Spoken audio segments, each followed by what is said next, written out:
नबवी में मिंबर लगने से पहले प्यारे आका सल्लल्लाहु ताला अलैहि वसल्लम खजूर के एक सूखे तने के साथ, सूखी लकड़ी के साथ टेक लगाकर खुतबा इरशाद फरमाया करते थे। जब कयाम तवील हो जाता या थकान महसूस होती तो सरकार अपने मुबारक हाथ उस पर रख लेते। तवज्जो, इंशाअल्लाह ईमान भी ताजा होगा और अकीदे में निखार भी आएगा। तो जब थकान महसूस होती तो उस वक्त मेरे आका खजूर के सूखे तने के साथ उस पर हाथ रख लिया करते। जब नमाजियों की तादाद में इजाफा हुआ, दूर बैठने वाले हुजूर की ज़ियारत से, दीदारे मुस्तफा से महरूम रह जाते। तो सहाबाए किराम ने अर्ज की कि या रसूल अल्लाह, लोग आपके दीदार से महरूम रह जाते हैं और हमारा इश्क ये गवारा नहीं करता कि आप मशक्कत में पड़े, लिहाजा अगर आप इजाजत दें तो हम आपके लिए लकड़ी का एक मिंबर तैयार करवाएं। हुजूर ने इजाजत दी थी। मिंबर तैयार होकर आ गया।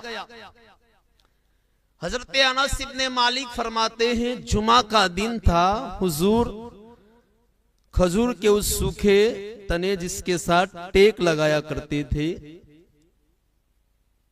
तने के करीब से गुजरे और मिंबर जो नया बन के आया था उस पर रौनक अफरोज हो गई। आज मिंबर पर पहला खुतबा था, पहला दिन था। हजरत अनस फरमाते हैं कि मस्जिद नबवी में अजीब मंजर था। जब हुजूर तने के पास से गुजरे, मिंबर पर रौनक अफरोज हुए, तो उस तने ने इतनी जोर से चीख लगाई कि पूरी मस्जिद आवाज से गूंज उठी।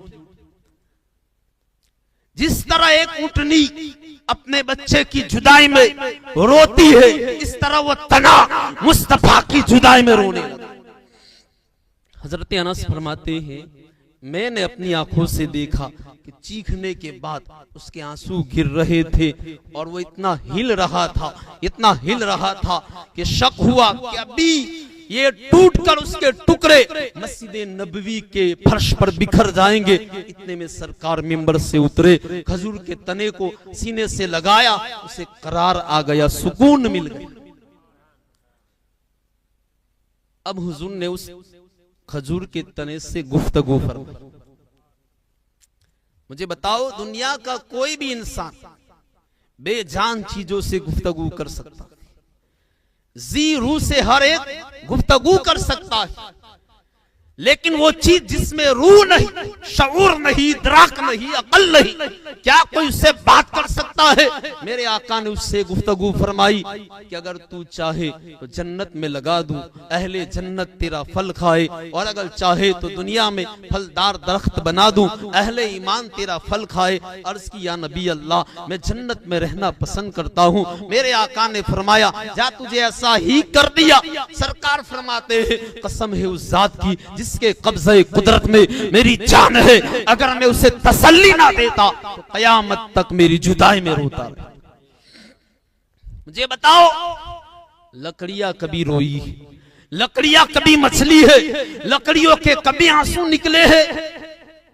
इमाम कस्तलानी फरमाते हैं कि रोना, देखना, आंसू बहाना रूह वाले का काम है। उसमें न रूह है, न आंख है, न कान है, इसके बावजूद देख भी रहा है, सुन रहा है, रो रहा है। इमाम कस्तलानी फरमाते हैं कि खजूर का वो तना हमें जिंदगी और मौत का फलसफा समझा गया कि जिंदा कौन है और मुर्दा कौन है, यह हमें बता गया। फरमाते हैं, अब हमें जिंदगी की अलग से डेफिनेशन तारीफ करनी पड़ी कि जिंदगी की दो किस्में हैं, हयात की दो किस्में हैं। एक हयात आरजी जाहिरी है, एक हयात हकीकी है। हयात जाहिरी रूह की मोहताज है, रूह है तो जिंदगी है, रूह है तो जिंदा है, रूह नहीं तो मुर्दा है। और हयात हकीकी रूह की मोहताज नहीं बल्कि हयाते हकीकी इश्क रसूल की मोहताज है। रूह हो या ना हो, जिंदा ही जिंदा है। इश्क रसूल लकड़ियों में आ जाए लकड़ी जिंदा, पत्थर में आ जाए तो पत्थर।